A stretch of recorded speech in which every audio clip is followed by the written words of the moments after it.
A nosotros los pacientes nos llegan por dos caminos habitualmente. Uno es el paciente que está internado, que se internó por X patología en la institución, ya sea por problemas cardíacos, sea por problemas vasculares periféricos, por lo que sea.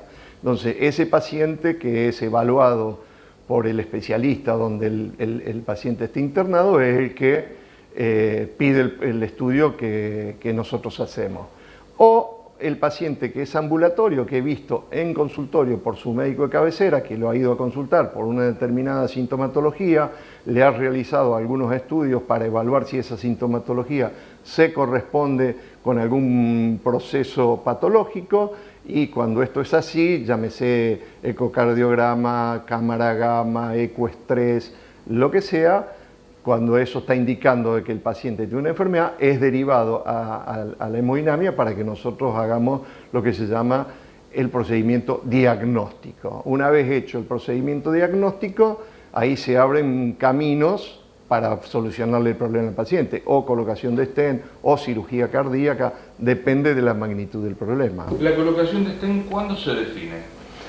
Colocación de stent se define en dos situaciones. Una, en agudo, es el paciente que cae a la unidad coronaria con un infarto, entonces trasladado en forma rápida al laboratorio de hemodinamia. Nosotros le hacemos el cateterismo, constatamos que tiene una arteria totalmente tapada o que está a punto de taparse, y en ese caso se coloca un stent para abrir la arteria y que ese paciente no termine con un infarto.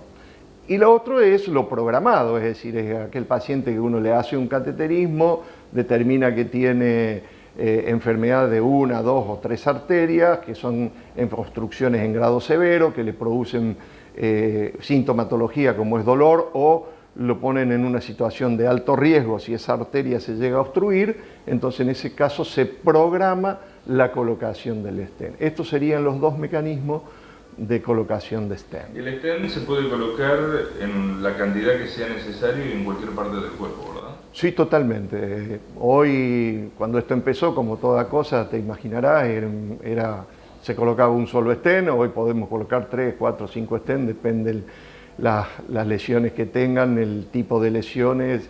Las arterias coronarias, en el caso puntual del corazón, son 3, y a veces 3 y sus ramas, y a veces están las 3 enfermas, a veces están las 3 enfermas más sus ramas.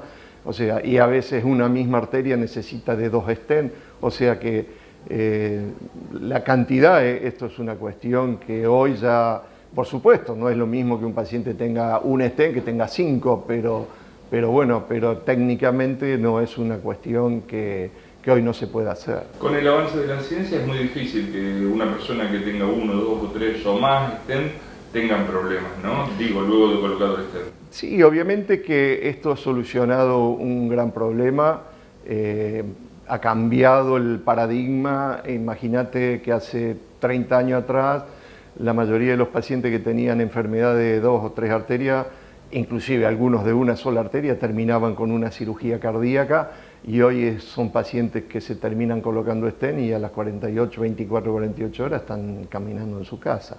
Entonces, el cambio de paradigma ha sido algo fantástico. No obstante eso, también tengo que acordar que hay algunos pacientes que son tributarios de la cirugía cardíaca, porque por cuestiones técnicas, anatómicas, por lo que sea, tampoco se le puede poner stent, y en ese caso ese paciente va a una cirugía cardíaca. Pero en realidad hoy uno trata de solucionar el problema al paciente con las técnicas menos invasivas. Y esto no vale solo para la cardiología, sino que vale para todo el cuerpo humano. Hoy, vos bien sabés, Marcelo, que antes se operaba una vesícula y el paciente le abrían el abdomen, terminaba con una cicatriz de 20 centímetros, y hoy se hace laparoscópicamente con 2 agujeritos y a las 24 horas el paciente está en su casa. Entonces, hoy la tecnología en todo el campo de la medicina tiende a esto, tiende a ser lo mínimamente invasivo. De ahí que esto es el resultado que obtienen los pacientes cuando se puede colocar stent, obviamente es una diferencia.